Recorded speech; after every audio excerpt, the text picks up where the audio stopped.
Iran Israel যুদ্ধের বড় update. Iran ইসরায়েলের যুদ্ধবিরতি ঘোষণা ডোনাল্ড ট্রাম্পের। গভীর রাতেই এক্স হ্যান্ডেলে পোস্ট ট্রাম্পের। আর যুদ্ধবিরতিতে দুই দেশ সহমত দাবি ট্রাম্পের। আরও একবার আপনাদের জানাই, ইরান ইসরায়েলের যুদ্ধের বড় আপডেট। ইরান ইসরায়েলের যুদ্ধবিরতি ঘোষণা ট্রাম্পের। গভীর রাতেই এক্স হ্যান্ডেলে পোস্ট ট্রাম্পের। যুদ্ধবিরতিতে দুই দেশ সহমত দাবি ট্রাম্পের। আমাদের সঙ্গে রয়েছেন আমাদের প্রতিনিধি অতনু সাপই। অতনু, 6 ঘন্টার মধ্যে সম্পূর্ণ যুদ্ধবিরতির দাবি ডোনাল্ড ট্রাম্পের।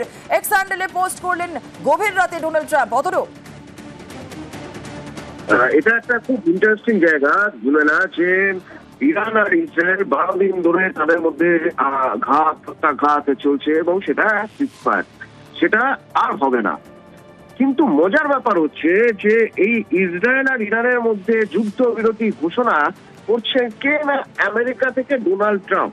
মানে ডোনাল্ড ট্রাম্পের দাবি যেরকম বরাবর করে এসেছেন যে তাকে 3-4টে নোবেলের শান্তি পুরস্কার, মানে শান্তির জন্য নোবেল পুরস্কার দেওয়া হোক, কেননা তিনি নাকি সব যুদ্ধ থামিয়ে দেন। এখানেও নাকি তিনি যুদ্ধ থামিয়ে দিচ্ছেন, সিজফায়ার কমিয়ে দিচ্ছেন। ইরান ইসরায়েল দুটো দেশ নিজেদের মধ্যে তাদের নানা রকম সমস্যা নিয়ে দীর্ঘদিন ধরেই টানা পড়েন, মন কষাকষি, সেখান থেকে একটা চরম জায়গায় এসে গত 12 দিন ধরে যুদ্ধ করছে। সেই যুদ্ধ আর হবে না, যুদ্ধ আপাতত বিরতি, সেটা জানাচ্ছেন ডোনাল্ড ট্রাম্প। পরবর্তীতে আন্তর্জাতিক সম্পর্ক বিশ্লেষকরা হয়তো আরো ভালো বলতে পারবেন যে ডোনাল্ড ট্রাম্পের মাধ্যমে এই যুদ্ধবিরতির ঘোষণা ইসরায়েল কিভাবে নেবে। ইরান কনফার্ম করে দিয়েছে, তেহরান কনফার্ম করেছে যে হ্যাঁ, যুদ্ধবিরতি একটা ঘোষণা হচ্ছে এবং তাতে তারা রাজি। কিন্তু ইসরায়েলের তরফে এখনো পর্যন্ত কোনো কনফার্মেশন আসেনি। যদিও ইসরায়েল আমেরিকা যা বলবে তাই করতে বাধ্য, অন্তত এখনো পর্যন্ত তাই তো দেখা যাচ্ছে। কিন্তু তারপরেও কোথাও কি ইসরায়েলের আবেগা লাগবে যে ইসরায়েলের আগে তড়িঘড়ি যুদ্ধবিরতি ঘোষণা করে দিল আমেরিকা জানালো যে ইসরায়েল আর ইরান নতুন করে কোনো যুদ্ধে জড়াবে না। এই প্রশ্নগুলো উঠে যাচ্ছে। তবে সবচেয়ে বড় কথা যে যুদ্ধবিরতি তার মানেই হলো অনেকগুলো মানুষের প্রাণ বাঁচা, অনেক সম্পত্তির ক্ষয়ক্ষতি থেকে বেরিয়ে আসা, যেটা একদিক থেকে ভালো খবর। এবং পরবর্তীতে যুদ্ধবিরতি কতদিন চলে বা কোন কোন শর্তে এই যুদ্ধবিরতি হচ্ছে তা তো এখনই জানা সম্ভব হচ্ছে না। ডোনাল্ড ট্রাম্প শুধু জানিয়েছেন যে ইরান আর ইসরায়েল আপাতত যুদ্ধ করবে না, কিন্তু কেন করবে না, তাদের কি কি শর্ত রয়েছে সেসব নিয়ে এখনই জানা যাচ্ছে না। সেই শর্তগুলো দেখার পর বোঝা যাবে এই যুদ্ধবিরতি আদৌ কতদিনের জন্য টিকবে। তবে একদিক থেকে ভালো খবর, যখন দুটো শক্তিধর দেশ লড়াই করে। একটা মজার ব্যাপার অতনু, যেটা ডোনাল্ড ট্রাম্প তিনি উল্লেখ করছেন, তিনি বলছেন যে প্রথমে যুদ্ধবিরতি করবে ইরান, তারপর ইসরায়েল। অর্থাৎ যে প্রত্যাঘাত, সেই প্রত্যাঘাত প্রথমে থামিয়ে দেবে তেহরান এবং তারপরে আঘাত থামাবে ইসরায়েল। অন্তত ডোনাল্ড ট্রাম্পের এরকমই দাবি। তো ডোনাল্ড ট্রাম্প তার মতো বলছেন, তিনি আগেও তো বলেছেন যে ভারত আর পাকিস্তানের যুদ্ধ নাকি তিনি থামিয়েছেন। এক্ষেত্রেও তিনি বলছেন যে যুদ্ধবিরতি। কি করেও আমেরিকা থেকে একজন জানিয়ে দিতে পারে যে ইসরায়েল আর ইরান আর যুদ্ধ করবে না। আমি জানি না এরপরে ইসরায়েল কিভাবে, ইসরায়েল থেকে কোনো বিবৃতি এখনো পর্যন্ত কোনো প্রতিক্রিয়া পাওয়া যাচ্ছে না। ইসরায়েল এটাকে কিভাবে নিচ্ছে? তেহরান জানিয়েছে হ্যাঁ, একটা যুদ্ধবিরতির কথা হয়েছে। পরিষ্কার করে জানার চেষ্টা করবো, বোঝার চেষ্টা করবো যে এই যে বলা হচ্ছে যে মানে দুই দেশের মধ্যে আগে একটা দেশ যুদ্ধবিরতি ঘোষণা করবে, তারপর আরেকটি দেশ যুদ্ধবিরতি ঘোষণা করবে, এমনটাই বলছেন ডোনাল্ড ট্রাম্প।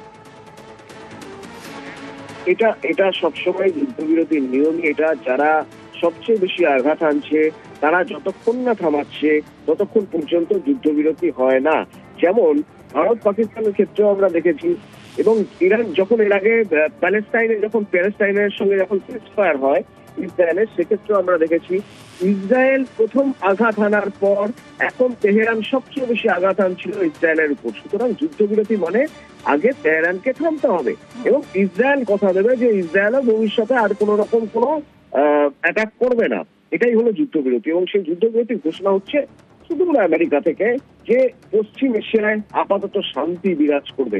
দেখা যাক এ নিয়ে ইসরায়েল কি বলছে। এবং ইরান এখনো পর্যন্ত বলেছে যুদ্ধবিরতিতে তারা রাজি, কিন্তু কোনো শর্তের কথা বলেনি। কোন শর্ত দিচ্ছে সেদিকেও নজর থাকবে। জুনেরা, বেশ, ধন্যবাদ।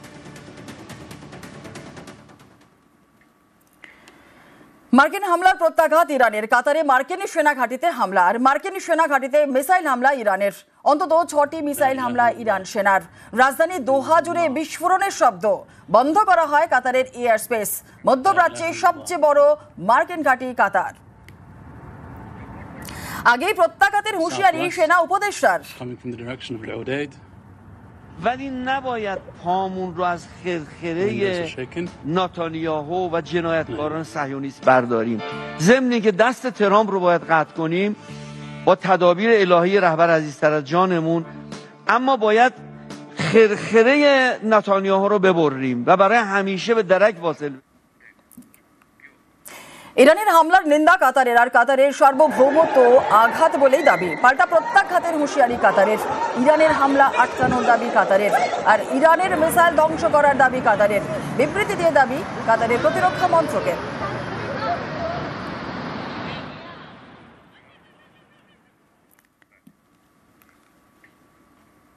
মাত্র 25 মিনিট, অপারেশন মিডনাইট হ্যামার। ইরানে ঢুকে আমেরিকার অ্যাটাক। ইরানের চোখে ধুলো দিয়ে হামলা B-2 যুদ্ধ বিমানের। ইরানের 3টি পরমাণু কেন্দ্র ধ্বংস।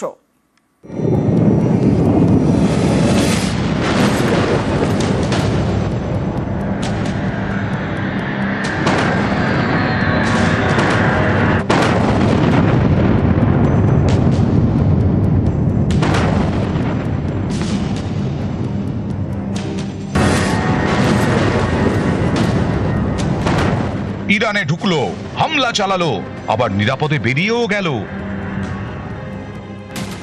মাত্র 25 মিনিট, অপারেশন মিডনাইট হ্যামার। ইরানে ঢুকে আমেরিকার অ্যাটাক, ধ্বংস ইরানের তিনটি পরমাণু কেন্দ্র। ইরানের চোখে ধুলো দিয়ে অ্যাটাক। পেন্টাগন জানিয়েছে এর জন্য একই সময়ে দুদিক থেকে যুদ্ধ বিমান B-2 ওড়ে। আমেরিকার মিসৌরিতে হোয়াইটম্যান এয়ারবেস। শনিবার এখান থেকে পশ্চিম দিকে মার্কিন বায়ুসেনার B-2 বোমারু বিমান ওড়ায় আমেরিকা। এই বিমানের ট্রান্সপন্ডার থাকায় প্রশান্ত মহাসাগরের ওপর দিয়ে যেতেই ইরানের রাডারে ধরা পড়ে। ফলে সেদিকেই নজর রাখে ইরান। এই সুযোগেই অন্য দিক দিয়ে অ্যাটাক। 7টি লোডেড B-2 বোমারু বিমান উড়ে যায় পূর্ব দিক দিয়ে। ইরানে ঢুকে নিশানা করে তাদের 3টি পরমাণু কেন্দ্র।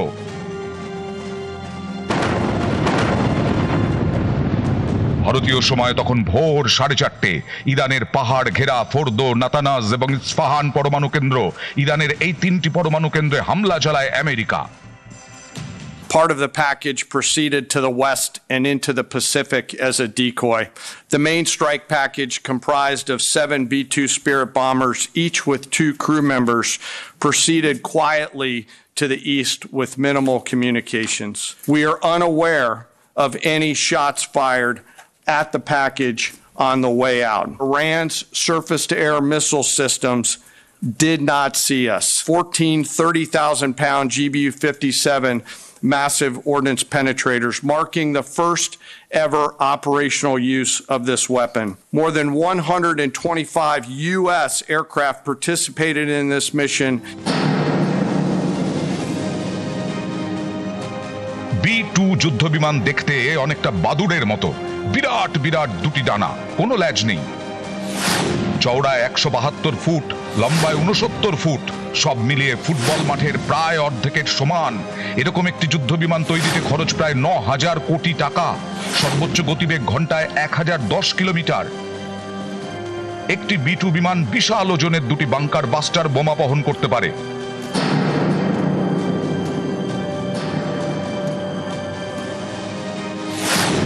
এই B-2 বোমারু বিমানে 2 জন পাইলট থাকেন। তাদের থাকা খাওয়ার জন্য বোমারু বিমানে রয়েছে নানা ব্যবস্থা। এই দেখুন, যুদ্ধ বিমানের ভেতরে মাইক্রোওভেন রয়েছে, রেফ্রিজারেটর, টয়লেট, বিশ্রাম নেওয়ার জন্য আলাদা আলাদা জায়গা। এই B-2 বিমানই বাংকার বাস্টার বোমা নিয়ে উড়ে যায় ইরানে। তারপর 3 পরমাণু কেন্দ্রে অ্যাটাক। নিউজ 18 বাংলা।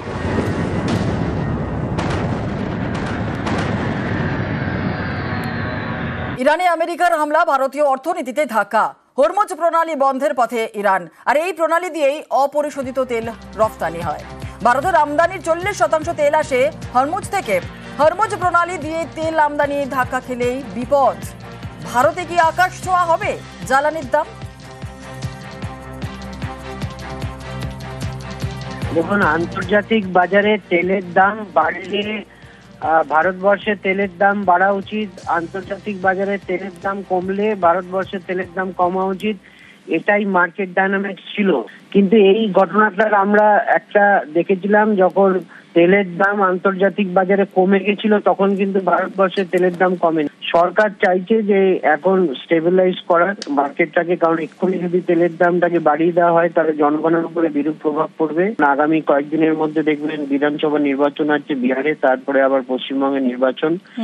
তো সরকারের এই স্টেটমেন্টটা আমার মনে হয় ঠিক আছে। আমিও এটা এক্সপেক্ট করছিলাম যে সরকার এক্ষুনি তেলের দাম বাড়াবে না। তেলের দামে স্থিতিশীলতার আশ্বাস, হরমুজ প্রণালী বন্ধে বাড়তে পারে তেলের দাম। পরিস্থিতির ওপরে নজর রয়েছে জানান পেট্রোলিয়াম মন্ত্রী। পশ্চিম থেকে তেল আসছে দাবি হরদীপ সিং পুরীর। আরও বহু রাষ্ট্র জ্বালানি বিক্রি করে মন্তব্য পুরীর। মোদি জমানায় তেলের দাম স্থিতিশীল দাবি মন্ত্রীর। তেলের দাম এখনো সাধ্যের মধ্যেই দাবি পুরীর। Consequences of the closure of the Straits of Hormuz will be factored in. And there is enough oil available in the global markets. More and more oil is coming on the global markets, particularly from the Western Hemisphere. And even the traditional suppliers would be interested in keeping the supplies on because they also need the revenue. So hopefully the market will factor that in. But as I said, the Modi government has over the past several years not only ensured the stability of supplies, but also affordability. মধ্যপ্রাচ্যে যুদ্ধের মধ্যেই ভারতের operation সিন্ধু। আটকে পড়া ভারতীয়দের ফেরাতে দফায় দফায় অপারেশন। ইরান থেকে আরও 293 জনকে নিয়ে ফিরল বিশেষ বিমান। যুদ্ধবিধ্বস্ত ইসরায়েল থেকেও ভারতীয়দের ফেরানোর তৎপরতা। প্রথমে স্থলপথে, পরে বিমানে করে ইসরায়েল থেকে ফেরানো হবে ভারতীয়দের। ইসরায়েলে আটকে পড়াদের দূতাবাসের ওয়েবসাইট রেজিস্ট্রেশনের নির্দেশ। চালু করা হয়েছে হেল্পলাইন নাম্বার, বিশেষ ইমেল আইডিও।